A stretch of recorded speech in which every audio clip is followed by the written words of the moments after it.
Finalmente, o que nós vimos já sendo manifesto nas emoções de Arjuna será agora expresso em suas próprias palavras. E este será o tema desta aula do capítulo 1, verso 28, onde Arjuna irá expor a sua posição diante da batalha de Kurukshetra.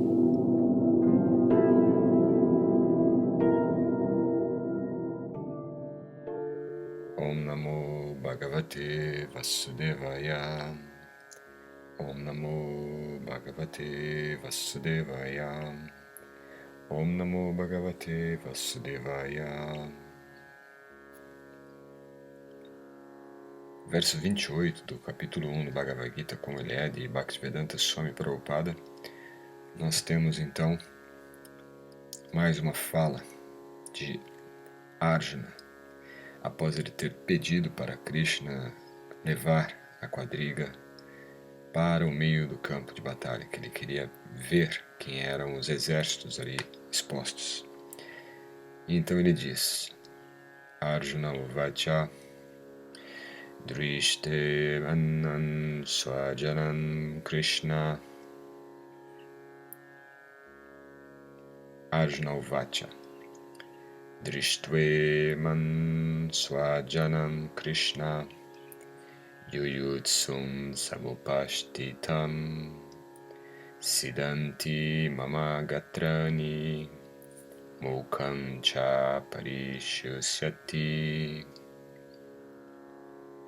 Arjuna, Uvacha disse, Drishtva, depois de ver, Iman, todos esses, Swajanan, parentes, Krishna, ó Krishna, Yuyutsum, todos com ânimo de lutar, Samupashtitam, todos presentes, Siddhanti, tremendo, Mama, meus, Gatrani, membros do corpo, Mukham, boca, Cha, também, Parishusyati, secando-se. Tradução diretamente de Bhaktivedanta Swami Prabhupada. Arjuna disse, meu querido Krishna, vendo meus amigos e parentes presentes diante de mim, com tal ânimo de lutar,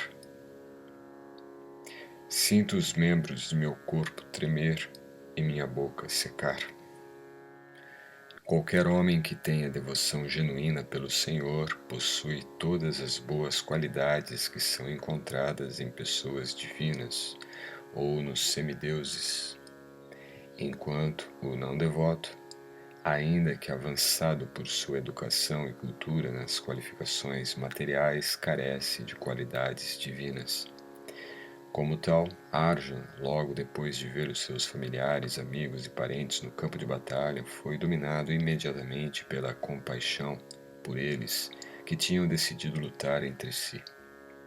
Quanto a seus soldados, ele sentiu compaixão por eles desde o início, mas ele sentia compaixão até pelos soldados do grupo oposto, antevendo a morte iminente deles.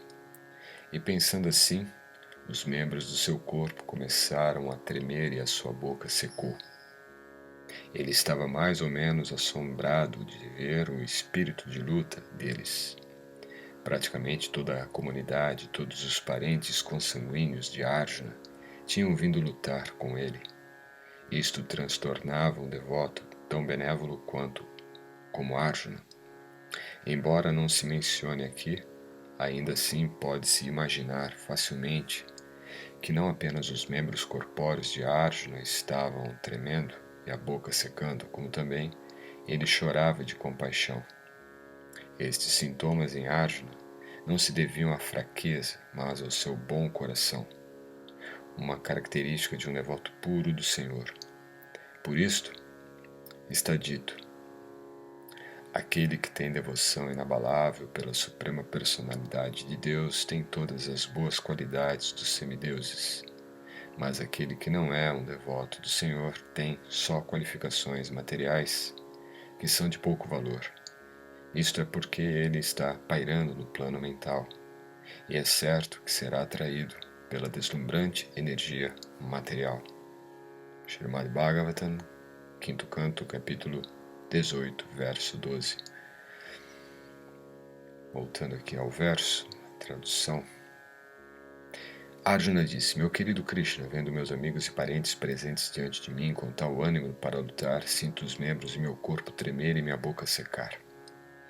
É um verso também famoso, já foi cantado, um verso bem expressivo, significativo, porque ele já denota aqui a condição de Arjuna, a condição na qual Arjuna, sendo aqui um devoto, e devoto no sentido de bhakta, alguém que tem amor a Deus. E nesse caso ele possuía também, como resultado desse amor a Deus, num nível elevado de bhakti, uma compaixão sem comparações, né, com o tipo de compaixão convencional, comum que nós conhecemos ou entendemos. Imagine você estar numa situação na qual a sua compaixão envolve inclusive o próprio inimigo que está ali disposto a te matar. E Prabhupada coloca algo muito importante aqui, de que esta posição, esta atitude de Arjuna, de forma alguma denotava fraqueza, porque inclusive Krishna, ele fala isto, não é? Diz que a postura de Arjuna era a postura de um homem, não era a postura de alguém realmente dotado do Dharma, de defender os indefesos, de um kshatriya. E naturalmente a postura de Arjuna, então, ela não denota fraqueza, não denota um homem que está enfraquecido pela dor, ou enfraquecido pelo temor, ou mesmo enfraquecido pela compaixão cutânea, uma compaixão material. Ele está sim vendo a situação de todos ali presentes como uma situação na qual estariam fadados a morrer.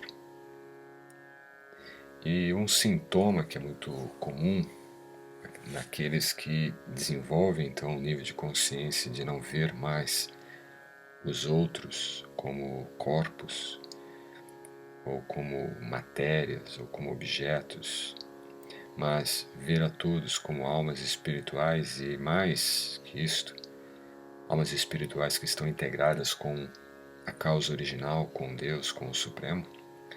Essas pessoas, elas passam então a ter uma visão mais refinada sobre os detalhes da vida, detalhes estes que para nós que ainda estamos num processo de desenvolvermos esta consciência, de alcançarmos esta consciência, não nos afeta, nós não vemos isto. Nós muitas vezes temos uma interpretação sobre as situações, sobre as pessoas, ainda baseadas em emoções, ainda baseadas em sentimentos, em apegos, em interesses. E a Arjuna manifesta, sim, uma emoção que o impede de lutar, mas não era uma emoção totalmente mundana, material, corpórea. Primeiramente, ele tem ali um lapso, então, desse sentimento de que aquelas almas estavam ali envolvidas devido a uma questão de interesses mundanos, que os curos estavam interessados em poder, em dominar o reino, mas que aqueles soldados estavam ali de forma inocente, muito sem até a própria vontade de estarem ali para guerrear, morrer ou matar.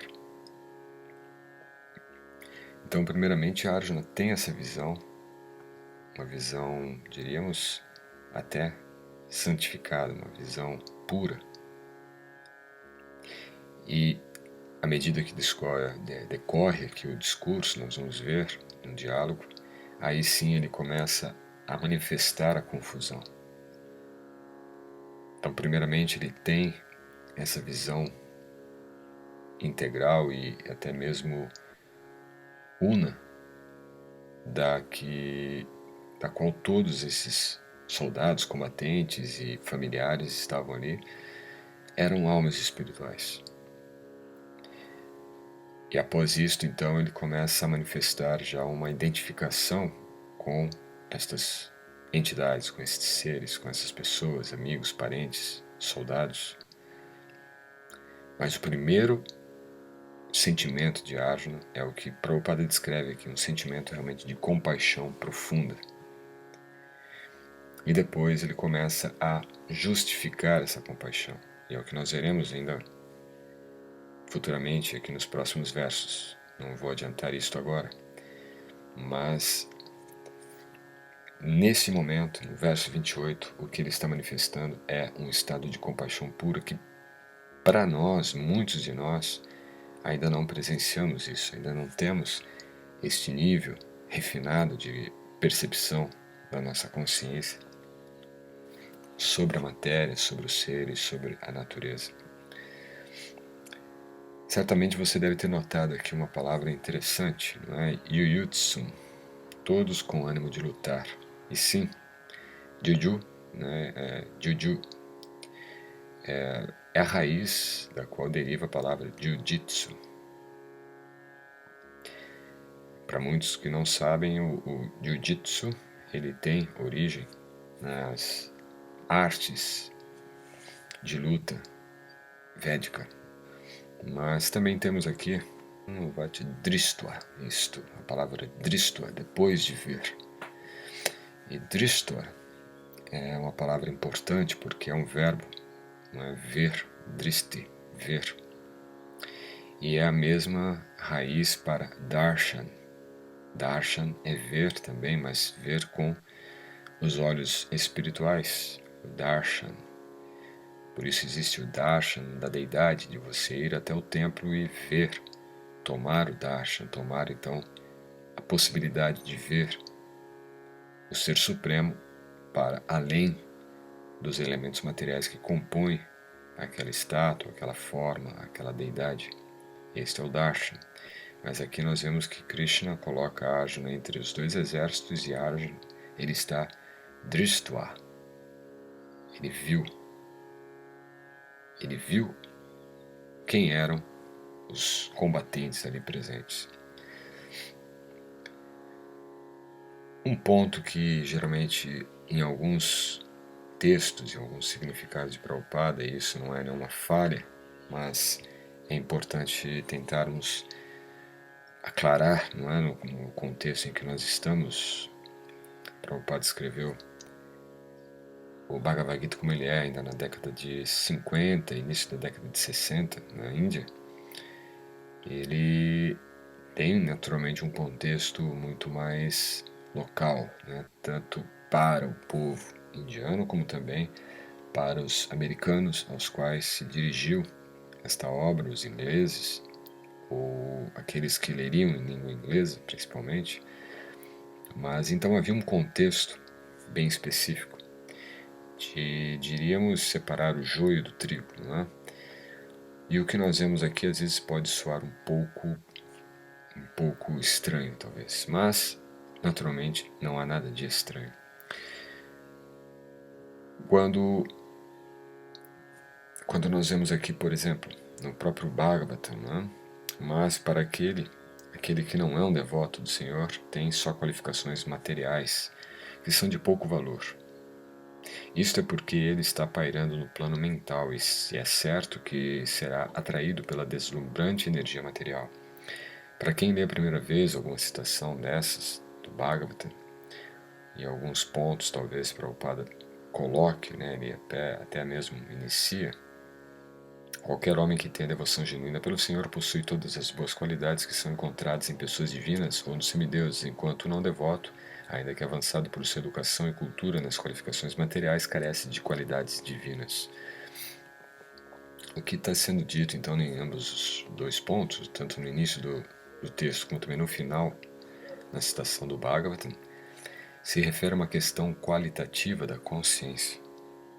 De forma alguma, Prabhupada ou Bhagavatam está nos dando aqui alguma referência de que os devotos do Senhor sejam superiores em nível quantitativo, em nível de ser, não é, uma pessoa superior.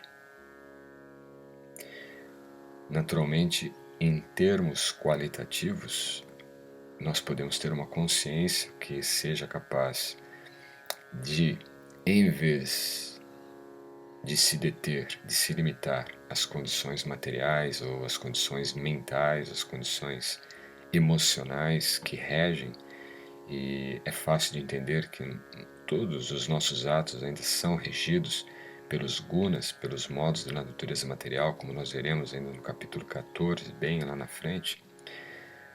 Também somos regidos pelo nosso inconsciente, que é regido pelos gunas. Ao passo que o nível de consciência qualitativa que está sendo exposto no caso de um devoto puro, de um devoto que tem devoção genuína, não é qualquer devoção, é uma devoção genuína. Então são pessoas que estão num nível de qualidade ou um nível qualitativo de consciência genuíno. O que nos dá a entender e nos leva a entender corretamente que não é pelo simples fato de alguém ser um devoto que ele já seja ou ele já possua esta devoção genuína. O devoto ele está continuamente se exercitando para desenvolver esta devoção genuína. E é certamente um erro alguém que esteja iniciando, alguém que esteja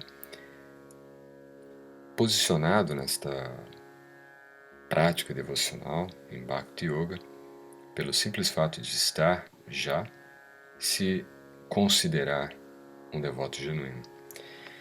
E porque quando se considera, né, por exemplo, se eu me considero um devoto genuíno, em relação ao que, qualitativamente? Eu levarei essa consideração para o nível quantitativo, para o nível de que eu sou melhor do que o outro, do nível que eu sou superior ao outro que não é um devoto, ao outro que não tem a devoção pelo Supremo.